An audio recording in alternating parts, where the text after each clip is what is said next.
Listen, stop for a moment and ask yourself, how much of your life have you wasted worrying about things that haven't even happened yet? How many nights have you lost sleep over a future you can't even see? You're sitting here, alive, with breath in your lungs, opportunity in your hands, and yet your mind is running 10 years ahead, painting pictures of fear. That ends today.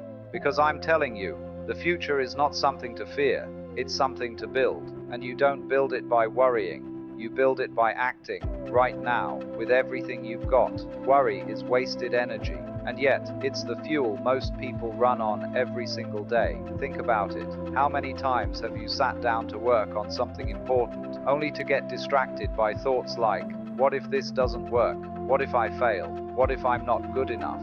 You haven't even taken the first step, but in your mind, you've already imagined 100 scenarios where everything goes wrong. And here's the truth. All that mental drama changes nothing about the future, but it changes everything about your present. Worry is like a thief that sneaks into your life and quietly robs you of focus, energy, and confidence. It gives you the illusion that you're doing something by thinking ahead, but in reality, you're only exhausting yourself for battles that don't even exist yet. When you worry, you're essentially spending emotional and mental currency on a problem that hasn't even arrived.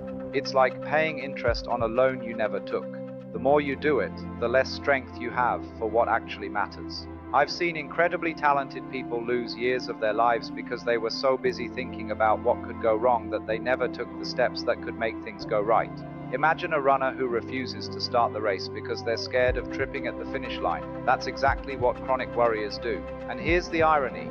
The very energy you waste on worry is the exact energy you need to create a better future. Your mind has limited bandwidth. If you fill it with fear, there's no space left for creativity, problem solving, or strategic thinking. That's why I say, worry is not just useless, it's dangerous. It gives you paralysis in disguise. You might feel like you're preparing for the future by thinking about every possible negative outcome, but what you're really doing is preparing yourself to fail before you even start. Think about the people you admire, the innovators, the leaders, the entrepreneurs. Do you think they had zero fears about the future? Of course not, but they didn't let worry dominate their mental space. They redirected that energy into action. Every minute they could have wasted imagining disasters, they used instead to take the next step, and that's what made all the difference. The future is shaped by what you do, not what you fear. Here's another way to look at it. Worry is like holding a glass of water. If you hold it for a few seconds, it's fine. If you hold it for a few minutes, it starts to feel heavy. But if you hold it for hours, your arm goes numb. The weight hasn't changed, but the strain has. Worry works the same way. The longer you hold on to it, the heavier it feels, and the more it drains you. The problem isn't the weight itself, it's your refusal to set it down. And setting it down doesn't mean ignoring reality. It means choosing to focus on what you can control right now, instead of endlessly rehearsing problems you can't even solve yet. Most of the time, worry doesn't even match reality. Studies show that the majority of things we stress about never happen at all, and the ones that do happen are usually less damaging than we imagined. Yet people still choose to live inside their fears, instead of outside in the real world. It's like living in a haunted house of your own mind, where every sound, every shadow, every possibility is exaggerated until you're too scared to move. And if you don't move, you can't grow. If you can't grow, you can't win. Let me tell you something. The future is not sitting somewhere waiting to ambush you. It is being built piece by the actions you take right now. If you're spending your energy on worry, you're not spending it on building. You're not learning. You're not improving, you're not progressing, you're simply running a mental treadmill, moving a lot, but going nowhere. And if you stay there long enough, your energy, your motivation, and your confidence will burn out completely. That's why it's so important to shift your focus. Instead of asking, what if I fail? Ask, what can I do today to increase my chances of success? Instead of replaying worst-case scenarios in your mind, replay the steps you need to take to move forward. If your mind wants to imagine, then let it imagine solutions, strategies, and actions. This doesn't mean ignoring potential challenges. It means acknowledging them without allowing them to steal your ability to act. Worry is a habit, but so is action. The more you act, the less time and space your mind has for fear. The moment you take that first step, send that email, make that call, start that project, something shifts inside you. You realize you are not powerless. You realize that your future isn't some wild beast waiting to attack you. It's a field waiting for you to plant seeds in. And seeds don't grow when you sit around wondering if they might die. They grow when you plant them, water them, and give them sunlight. If you want a better future, stop wasting your strength on the one thing that has never built anything in history, worry. Use that same energy to create, to move, to push forward. Because the truth is, the only way to meet the future with strength is to stop letting fear drain you in the present. The future belongs to the prepared, not the paranoid. And this is where most people get it wrong. They think that constantly worrying about what's next is the same as preparing for it. But there's a massive difference between preparation and paranoia. Preparation is focused, strategic, and empowering. Paranoia is chaotic, draining, and self-sabotaging. One moves you forward, the other traps you in place. Preparation is an active process. It's when you assess where you are now, understand where you want to go, and take concrete steps to bridge that gap. It's building skills, creating plans, and strengthening your mindset so that when opportunities or challenges appear, you're ready to act. Paranoia, on the other hand, is a passive loop of fear, where you imagine every possible disaster without actually equipping yourself to handle them. It's like standing in the middle of the road, frozen, because you're scared a car might come, instead of simply stepping to the side and continuing your journey. People often confuse the two because paranoia sometimes feels like preparation. When you're lying awake at night thinking about what might go wrong, you convince yourself you're being cautious, smart, and realistic. But in reality, you're burning mental energy without moving an inch closer to your goals. True preparation leaves you more confident and calm because you know you're taking action. Paranoia leaves you restless and anxious because you're stuck in a cycle of what-ifs with no end in sight. I've met countless entrepreneurs, students, and professionals who spend months, even years, stuck in that mental trap. They overanalyze, overthink, and overplan, hoping that by imagining every possible outcome, they'll somehow be ready when life surprises them. But life doesn't reward the one who has worried the most. It rewards the one who has trained the most. You can spend your entire life trying to guess the exact shape of the future, and it will still surprise you. Preparation doesn't mean predicting the future perfectly. It means being strong enough to adapt when it changes. Think of it like sports. An athlete doesn't spend every moment before the game obsessing over how the other team might play. They focus on training, sharpening their own skills, and building stamina. That way, no matter what strategy the opponent uses, they're ready to respond. The same applies in life. Your best defense against uncertainty is to prepare yourself, not to exhaust yourself with fear. Preparation also means focusing on what you can actually control. You can't control the economy, the weather, or the decisions of other people, but you can control your discipline, your skills, your habits, and your mindset.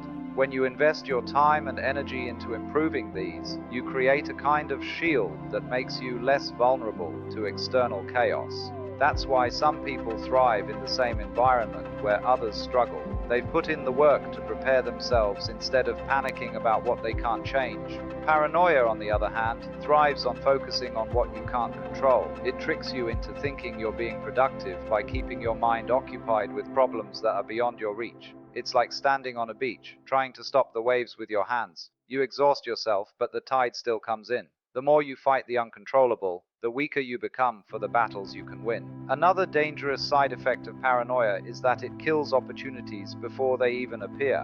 When you're too focused on avoiding failure, you miss the chances to succeed. Fear makes you overly cautious, and in a world that rewards action, hesitation can cost you everything. Opportunities are like trains. They don't wait at the station forever. If you're too busy overthinking whether the train might crash, you'll be left behind, watching it disappear. This is why you need to constantly ask yourself, am I preparing or am I just worrying? If you're preparing, you're taking steps. You're learning, practicing, building connections, and setting things in motion. If you're worrying, you're replaying the same fears over and over without making progress. One fills your toolbox, the other empties your spirit. Preparation also builds confidence in a way that paranoia never can. When you prepare, you build proof for yourself. Every skill you learn, every problem you solve, every challenge you face becomes evidence that you are capable of handling what's ahead. That evidence gives you an inner stability that no external event can shake. Paranoia, however, strips you of that confidence. It keeps you in a constant state of, I'm not ready, no matter how ready you actually are. And here's the real tragedy. Paranoia disguises itself as care. You tell yourself you're just being cautious, just being realistic, just making sure. But what you're really doing is protecting yourself from disappointment by avoiding action altogether. That kind of protection doesn't save you, it starves you, it keeps you small, it keeps you stuck.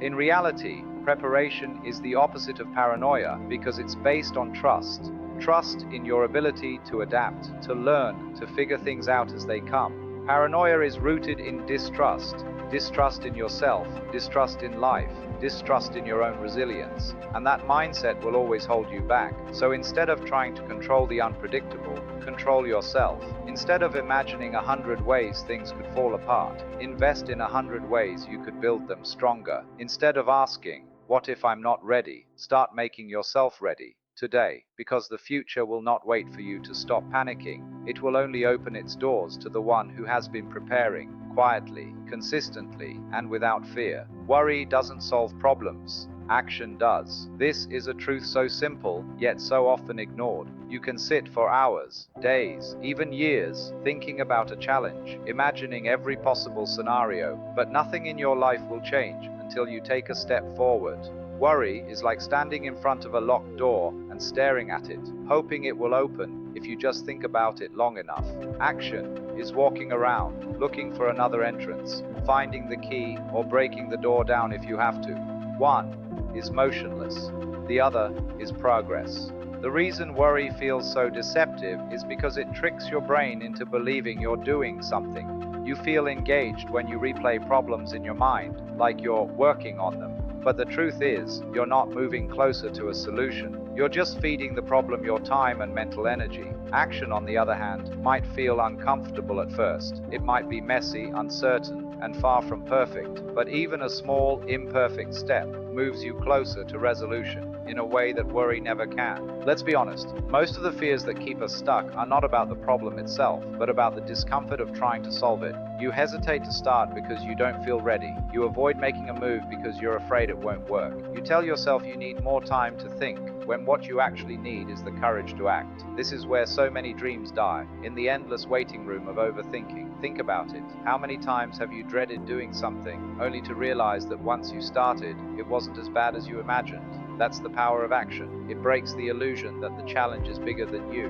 Worry keeps the problem alive in your mind, often making it look bigger and scarier than it is. Action shrinks it, bit by bit, until it's something you can actually handle. The truth is, action gives you feedback, and feedback is the only way to improve. You can read all the books, watch all the videos, and talk to all the experts, but until you take a step, you'll never know what works and what doesn't. Worry is static. It keeps you in the same place. Action is dynamic. It teaches you, strengthens you, and shows you the next step forward. Even if you fail, failure gives you clarity that worry never will. I've seen countless people stuck in what I call analysis paralysis. They tell themselves they're just gathering information, preparing, or planning. But weeks turn into months, and months turn into years, and they're still in the same position because they never turn thought into movement. The truth is, no amount of thinking can replace the lessons you learn by doing. You can't swim by reading about swimming. You can't build a business by imagining every detail of it. You can't change your life by simply worrying about how it might turn out. You must jump in, take the risk, and learn while moving. One of the most powerful shifts you can make in life is to see action as the antidote to fear. Fear thrives in stillness. The more you sit and think, the bigger it grows. But the moment you take a step, fear loses its grip. Why? Because fear feeds on uncertainty, and action creates clarity.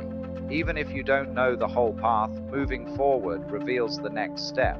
And with each step, you feel more in control, more capable, more alive. Some people delay action because they want the perfect plan before they begin. But perfection is an illusion. There is no perfect moment, no flawless plan, no guaranteed outcome. The people who succeed are not the ones who waited until everything was ideal. They're the ones who started with what they had, where they were, and improved along the way. Worry waits for certainty. Action creates it. Another important truth is that problems rarely solve themselves. In fact, the longer you avoid them, the more complicated they often become. A small leak becomes a flood when ignored. A minor conflict turns into a crisis when left unresolved. Worrying about these issues doesn't make them go away. It just gives them more time to grow. Action, even if it's uncomfortable, stops the damage before it spreads. Action also builds momentum. The first step is always the hardest, but once you take it, the second step comes more easily, and the third even more so. Worry has the opposite effect. The longer you delay, the heavier the task feels, and the harder it becomes to start. That's why the most successful people in any field are often the quickest to act. They know that progress is built on momentum, not hesitation. Here's the thing, you will never feel ready for most of the big things in life. You will always have doubts, and you will always have fear. But readiness isn't a feeling, it's a choice. You choose to act in spite of uncertainty. You choose to move forward even when you're not sure how things will turn out. That choice is what separates the people who create the future they want from the people who endlessly worry about it. In the end, worry is just mental noise, and noise doesn't build anything. Action, no matter how small, is the hammer that builds the life you want. The question you need to ask yourself every time you catch your mind spinning in circles is simple. What can I do right now? Not tomorrow, not next week, not when I'm ready. Right now. That one question, followed by movement, will do more for your future than a lifetime of worrying ever could. Failures and losses are part of growth, a truth that so many people resist, and in resisting it, they make life harder than it needs to be. Somewhere along the way, we were conditioned to believe that success means winning every time, that failure is a sign of weakness, and that losing is something to be ashamed of. But the reality is the exact opposite. Failure is not the end, it is a teacher. Loss is not proof that you're incapable, it is evidence that you tried. And the only people who never fail or lose are the ones who never attempt anything worth doing. When you look closely at anyone you admire, anyone who has built something meaningful, you'll see a long trail of failures and losses behind them. Steve Jobs was fired from the company he started. Elon Musk came close to bankruptcy more than once. Jack Ma himself was rejected from dozens of jobs, including KFC, and failed in multiple ventures before Alibaba took off. The difference between them and the countless others who quit is that they understood failure wasn't a wall. It was a stepping stone. They didn't let a loss define them. They let it refine them. The reason failure feels so painful is because it attacks our ego. We think, if I fail, people will laugh at me. They'll think I'm not capable. They'll stop respecting me. But here's the thing. Most people are too focused on their own lives to even care about yours for long. The sting of embarrassment fades, but the lessons you gain from failing stay with you forever. The real tragedy is not that you failed, but that you let fear of failure stop you from even trying. Losses are just as important. In life, you will lose money, opportunities, relationships, and sometimes even your sense of direction. But every loss clears space for something else to grow. Think about a tree in autumn. It sheds its leaves, and for a while, it looks bare, almost dead. But in time, new leaves appear, stronger and more vibrant than before. Loss in your life works the same way. You might lose something that felt essential at the time, but it often makes room for something far better. The problem is, most people get stuck staring at the empty branches instead of trusting that spring will come. One of the biggest misconceptions about failure and loss is that they're setbacks. In reality, they're training grounds. Every time you fail, you learn something that success could never teach you. Resilience, humility, adaptability. Every time you lose, you develop the mental toughness to rebuild. These qualities are what make you unstoppable in the long run. People who've only experienced smooth success often crumble at the first big challenge because they've never learned how to recover. Those who've failed and lost repeatedly know that no matter how bad it gets, they can stand up again. The fear of failure and loss often keeps people locked in a safe life They avoid risks, they play small, they never stretch themselves. But safety is an illusion. Even if you avoid risks, life will still hand you challenges. You can try to hide from failure, but you can't hide from growth. And growth always involves some discomfort. By avoiding failure, you also avoid the lessons, the breakthroughs, and the self-discovery that come from pushing yourself beyond what's comfortable. What's important to understand is that failure and loss are temporary, but the skills and wisdom they give you are permanent. Think about the first time you learned to ride a bicycle. You fell, scraped your knees, maybe even cried. But each fall taught you balance, coordination, and persistence. Now, if someone asks you to ride a bike, you can do it without thinking, because the lessons became part of you. Life works exactly the same way. The failures and losses you face today will one day be the invisible strength behind your success. There's also a hidden gift in failing and losing. They reveal who you really are and who's really with you. When everything is going well, you'll have a crowd around you. But when you hit a low point, most of that crowd will disappear. The few who stay, who encourage you, who help you rebuild, those are the people you can truly trust. Failure and loss strip away the noise and show you the truth about your relationships, your resilience, and your character. Many people make the mistake of measuring themselves by their failures instead of by their recovery. They say, "I failed, so I must not be good enough." But the real measure of worth is not how few times you fall, but how many times you get back up. Every comeback you make after a loss is proof of your growth.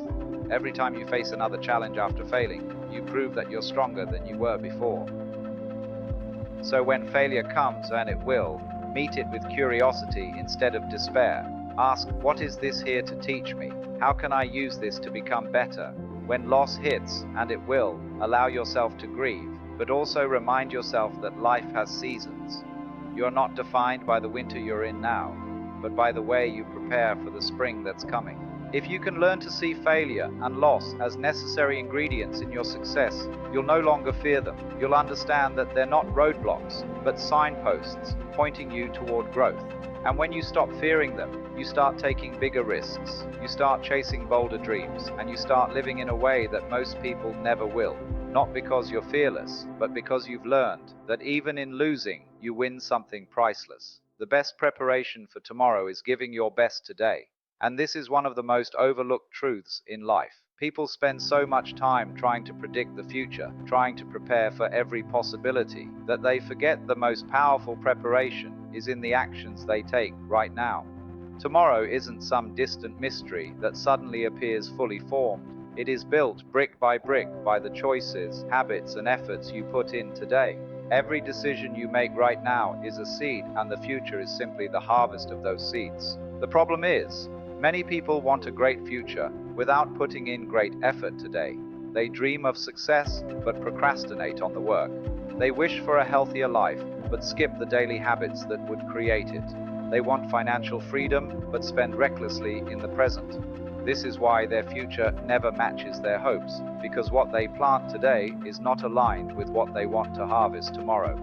If you want a strong, stable, and fulfilling future, the time to work on it isn't next week, next month, or next year. It's this very moment. Giving your best today doesn't mean exhausting yourself or trying to be perfect. It means showing up fully to whatever is in front of you. If you're studying, study with focus and intention. If you're working, work with commitment and attention to detail. If you're building a skill, practice with patience and discipline. The truth is, most people fail not because they lack talent, but because they treat the present casually, as if it doesn't matter. They don't realize that every day they waste is a day they can't get back, and those wasted days add up until they become wasted years. Think of it like compounding interest in a bank account. Small, consistent investments grow over time into something powerful. In the same way, small, consistent actions in the present compound into a future far greater than you imagined. But if you neglect those daily investments, if you keep saying, "I'll start tomorrow," you rob your future self of opportunities, resources, and strength. Every moment you delay is a moment you've lost forever. Another reason giving your best today is so important is because you can't control tomorrow's circumstances, but you can control how prepared you'll be when they arrive. Life is unpredictable. Challenges will come without warning. Opportunities will appear suddenly and may disappear just as fast. If you've been giving your best every day, you'll be ready to face those challenges and seize those opportunities. But if you've been waiting for the right time to start putting in effort, you'll find yourself scrambling, unprepared, and full of regret. Think about an athlete. They don't wait for the day of the competition to start training. They train every single day so that when the big moment comes, they're ready to perform at their best. Life works the same way. Every day is your training ground. Every task, no matter how small, is a chance to strengthen your skills, your mindset, and your discipline. When you treat each day like practice for the future, you build a level of readiness that fear and uncertainty can't shake. There's also something deeply powerful about the mindset shift that comes from giving your best today.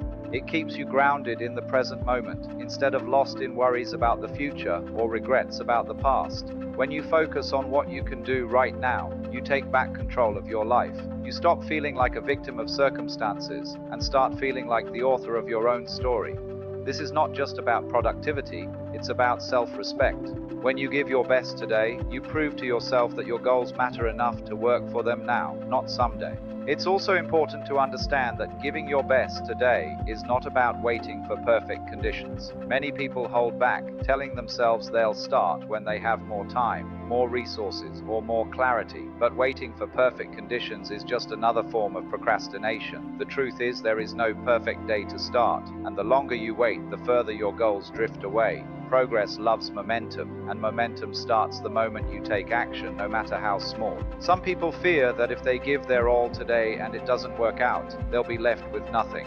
But that's not how effort works. Even if you don't get the exact result you hoped for, the skills, discipline, and experience you gain will carry over into the next opportunity. Effort is never wasted because it always builds you into someone more capable than you were before. And that capability is exactly what will make your future stronger.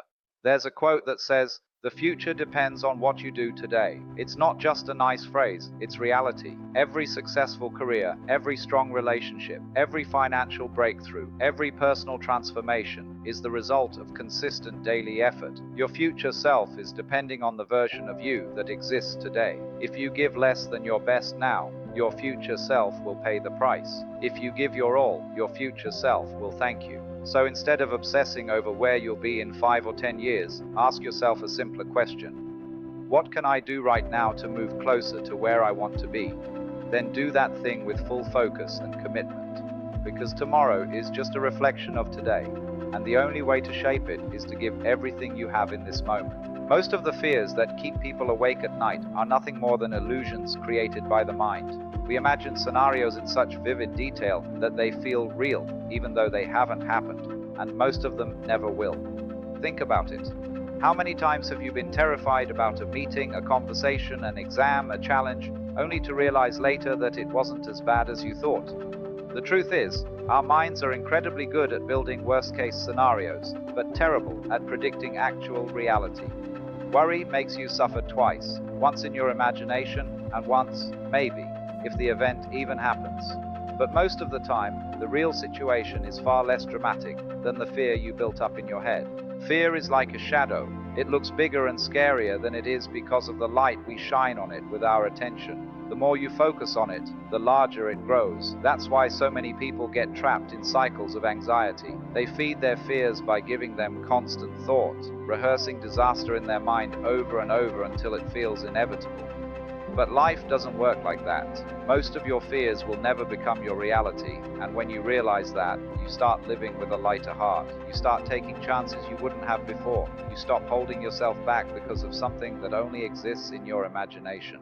The mind's job is to protect you, and one way it tries to do that is by warning you about potential danger. But sometimes it overdoes it. It starts sending danger signals even when there's no threat. It makes you believe you're in trouble when you're not. That's why many people hesitate before trying something new, even if there's no real risk. Your brain says, what if this fails? What if they reject me? What if it all goes wrong? But what if it goes right? What if the future holds something amazing? You never get to find out if you let those imaginary what-if fears control your decisions. The strange thing is, even when your fears do come true, they're rarely as bad as you expected.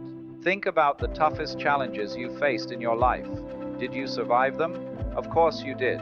You're here.